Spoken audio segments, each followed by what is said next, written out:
મિત્રો, અત્યારે ઉનાળાની ફૂલ કાળઝાળ ગરમીમાં આપણે માટલું જૂનું હોય કે નવું, તમે એક વસ્તુ માટલામાં નાખી દેશો ને તો તમારા માટલાનું પાણી ફ્રીજથી પણ વધારે ઠંડુ થશે.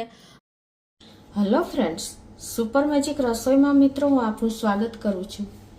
આજે આપણે ઉનાળાની અત્યારે કાળઝાળ ગરમી ચાલુ થઈ ગઈ છે, તો આવી ગરમીમાં આપણે ગોરાનું પાણી ફ્રીજ જેવું કઈ રીતે બનાવવું અને એમાં ખાલી 5 ગ્રામ તમે એક વસ્તુ એડ કરશો ને તો તમારું ફ્રીજથી પણ એટલું વધારે ઠંડુ પાણી તમને ડેઈલી મળતું રહેશે. તો ચોક્કસ તમને આ વિડીયો ગમશે. ગમે તો લાઈક કરજો, શેર કરજો અને નવા મિત્રો સબસ્ક્રાઈબ કરવાનું તો બિલકુલ ના ભૂલતા. બાજુમાં રહેલ બેલ આઇકનને પણ પ્રેસ કરી દેજો, જેથી કરીને લેટેસ્ટ વિડીયોની માહિતી ડેઈલી મળતી રહે. અને હાઈપ બટનને પણ પ્રેસ કરજો, જેથી કરીને આમનું પોઈન્ટ્સ મળતા રહીએ. હવે મિત્રો, આપણે ઉનાળો આવે ને એટલે એટલી ઠંડક નથી માટલાના પાણીને મળતી, અને માટલું એકદમ પાણી પણ ઠંડુ નથી થતું. તો એના માટેનો આજે એકદમ સરસ સીધો આઈડિયા હું તમારી સાથે શેર કરું છું કે આપણે માટલું નવું હોય કે જૂનું, ગમે એવું રીઢું માટલું હશે ને તો પણ તમને કઈ રીતે માટલાનું પાણી ફ્રીજ જેવું ઠંડુ કરવું ને એ હવે આ ઉનાળાની કાળઝાળ ગરમીમાં જરૂરી છે મિત્રો. તો એના માટે તમે ઘરે ઇઝીલી કાંઈ પણ કોઈ જાતની ઝંઝટ વગર ઇઝીલી કરી શકો છો. કેમ કે આપણે ફ્રીજની બોટલના પાણી પીએ છીએ ને તો એ હેલ્થ માટે સારા નથી હોતા, અને એક વખત તમને ટેવ પડી જાય ને તો પછી એ જાતી નથી. અને પછી બાળકો કે વડીલો કોઈ પણ પાણી ફ્રીજનું પીવે ને તો તરસ છીપાતી નથી. એટલે ખાસ તમારે આવી ગરમીમાં માટલાને જે નેચરલી રીતે ઠંડુ પાણી કઈ રીતે થાય ને એની પ્રોસિજર શેર કરું છું. તો પહેલાં તો આપણે માટલું જો નવું હોય ને તો આ રીતે તમારે પાણીનું ભરી લેવાનું છે. એમાં માટલાની અંદર પાણી ભરી અને એક રાત કે એક દિવસ તમારે ભરેલું રાખવાનું છે. તો નવું માટલું હોય ને તો તમારે આ રીતે આખું માટલું ભરીને અને નીચે પણ જો વાસણ ભરીને અને પાણીનું એ રીતે પાણીમાં ડૂબડૂબું રાખી દેવાનું છે. આ રીતે 12 કલાક કે તમે 24 કલાક. એટલે શું થશે, એના જે છિદ્રો હશે ને માટીના એ અંદર પાણી શોષી લેશે, અને પાણી જે અંદર હોય ને એમાં પણ બબલ્સ આવી જશે. નવું માટલું હશે ને તો અંદર બબલ્સ બોલવા માંડશે. એટલે માટી એકદમ આપણે માટલાની માટી જે હોય ને એ એકદમ રીઢી થઈ જશે, પાણીથી એકદમ શોષી લેશે ને એટલે માટી આખી સરસ ભીની થઈ જશે. અને માટલું તમારું સરસ એવું નવું હોય ને એટલે એકદમ પાણીથી રસબસતું થઈ જશે. તો આટલું કર્યા પછી તમારે 12 કલાક પછી આ પાણીને કાઢી નાખવાનું છે. 12 કલાક થઈ ગઈ છે ને પછી તમારે આ પાણી આવી રીતે કાઢી નાખવાનું છે, હાથ નાખ્યા વગર. હવે આ રીતે આપણે જો 12 કલાક પાણી ભરેલું માટલું રાખ્યું હતું. હવે તમારે આમાં હાથ બિલકુલ અંદર નથી અડાડવાનો, પણ તમારે માટલાનું ઠંડુ પાણી કરવા માટે તમારે આ રીતે અંદર 2 થી 3 ચમચી મીઠું નાખી દેવાનું છે. તો આ રીતે આપણે માટલામાં મીઠું નાખીને અને થોડુંક પાણી નાખીને આપણે એને ફેરવી નાખવાનું છે, મીઠાવાળું પાણી આખા માટલામાં આવી રીતે.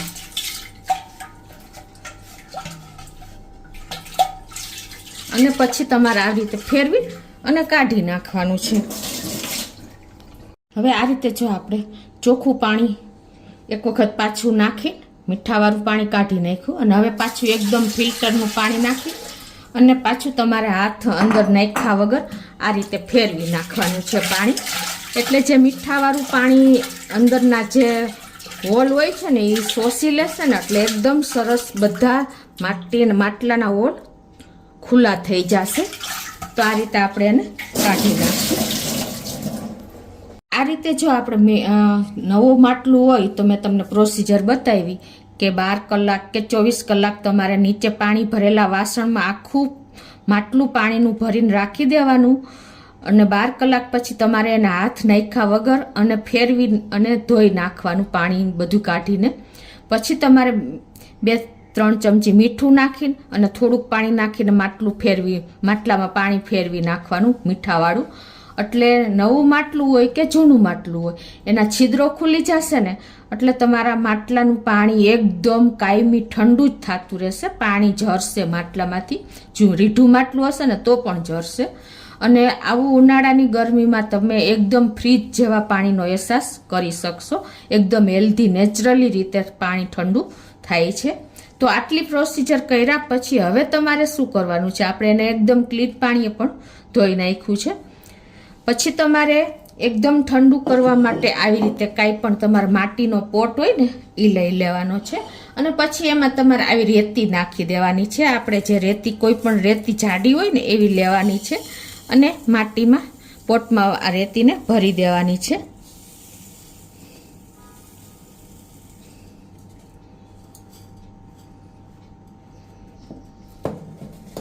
અને પછી તમારે એને આ રીતે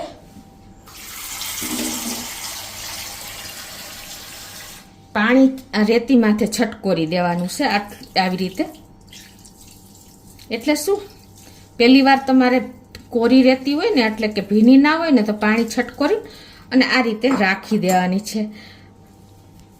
તમે જ્યાં માટલું તમારો માટલા સ્ટેન્ડ હોય ને ત્યાં રાખી દેવાનું છે આ. અને નીચે કાંઠો કે કાંઈ પણ રાખવાનું છે, આ રીતે સ્ટેન્ડ રાખવાનું છે ટૂંકમાં. અને પછી આપણે જે માટલું તૈયાર કર્યું છે ને એકદમ રેડી ઠંડુ થાય એ માટે એ માટલાને તમારે આ રીતે રેતીના પોટ માથે મૂકી દેવાનું છે. ખ્યાલ આવ્યો તમને? નીચે રેતી ભરેલું પોટ અને એની માથે આપણે પીવાનું માટલું રાખી દેવાનું છે. હવે તમારે ફિલ્ટરમાંથી ડાયરેક્ટ પાણી ભરી લેવાનું છે. માટલું ત્યાં હોય તો ભલે નહીં તો આ રીતે તમારે જગ ભરી લેવાનો છે અને તમારે આ રીતે પીવાનું માટલું ફૂલ કરી લેવાનું છે. તો આ રીતે આપણે જો પીવાનું પાણી માટલાનું ભરી લેશું ને તો એકદમ સરસ આપણું પાણી ઠંડુ થશે. તો આ રીતે જો આપણે આખું માટલું પાણીનું ભરી લેવાનું છે. અને જો તમારી પાસે માટીનું ઢાંકણ હોય ને તો એ પણ તમારે ઊંધું રાખીને અને એની ઉપર પણ પાણી રેડી ભરી લેવાનું છે 1-2 દિવસ, એટલે એ પણ રીઢું થઈ જશે. અત્યારે મારે ખાલી માટલું જ છે. પછી તમારે એને આ રીતે ઢાંકી દેવાનું છે. અને હવે પછીની પ્રોસિજર શું છે કે આ રીતે તમારે કોઈ પણ કપડું કોટનનું હોય સાદું એને ભીનું કરી લેવાનું છે આ રીતે પાણીમાં. અને પછી તમારે આ રીતે માટલાને ફરતું વીંટી દેવાનું છે.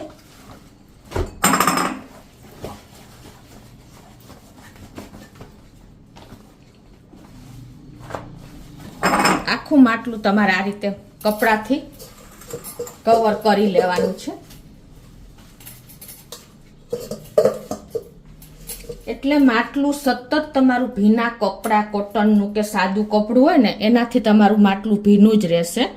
કેમ કે અંદરથી પાણી ઝરશે એટલે તમારું કપડું પણ ભીનું રહેશે અને ગરમ નહીં થવા દઈએ. પ્લસ નીચે આપણે રેતીનું પોટ ભરેલું છે એ પાણી ઝરશે એટલે રેતી પણ ભીની રહેશે, એને હિસાબે ઠંડક રહેશે. અત્યારે તમે આમાં હાથ રાખો ને તો પણ એટલું જ ઠંડી હવા આવશે. અને આ માટલું તમારે ક્યાં રાખવાનું ખ્યાલ છે તમને? જ્યાં તમારી વેન્ટિલેટર એટલે કે બારી હોય ને હવાની આવજા થતી હોય ને એવી જગ્યાએ રાખવાનું. એટલે નેચરલી હવા આવશે અને માટીના પોટ સાથે કપડા સાથે રેતી સાથે ટચ થઈને નીકળશે. એટલે તમારા માટલાનું પાણી ફ્રીજથી પણ ઠંડુ એટલું સરસ થશે ને કે તમે ફ્રીજનું પાણી ભૂલી જ જાશો. હવે મિત્રો જો આટલી પ્રોસિજર કરશો ને પછી તમે 4 થી 5 કલાક પછી પાણી પીજો તો તમે આ રીતે જો પાણી ભરશો ને તો તમને ખ્યાલ આવી જશે કે જો માટલાનું પાણી તમે ફ્રીજનું પાણી ભૂલી જશો ને એટલું ઠંડુ થશે. તમને ખ્યાલ આવે છે? જો ગ્લાસ આપણો આખો થીજી ગયો. આટલું ઠંડુ પાણી તમને માટલામાંથી મળશે મિત્રો. અને એટલી શાંતિ લાગશે ને ઉનાળાની ગરમીમાં. અત્યારે કેટલું ટેમ્પરેચર હોય છે કે તમે વિચાર કરતા થઈ જશો. તો આટલું હેલ્ધી નેચરલી પાણી તમને માટલાનું મળી રહે ને એના માટે તમારે આટલી પ્રોસિજર તો કરવી જ પડશે ઉનાળાના 4 મહિના પૂરતી. તો મિત્રો ચોક્કસ તમને એકદમ નેચરલી પાણી જોતું હોય ને તો તમે ચોક્કસ આ રીતે ટ્રાય કરજો. ગમે તો લાઈક કરજો, શેર કરજો અને સબસ્ક્રાઈબ કરવાનું તો ભૂલતા જ નહીં.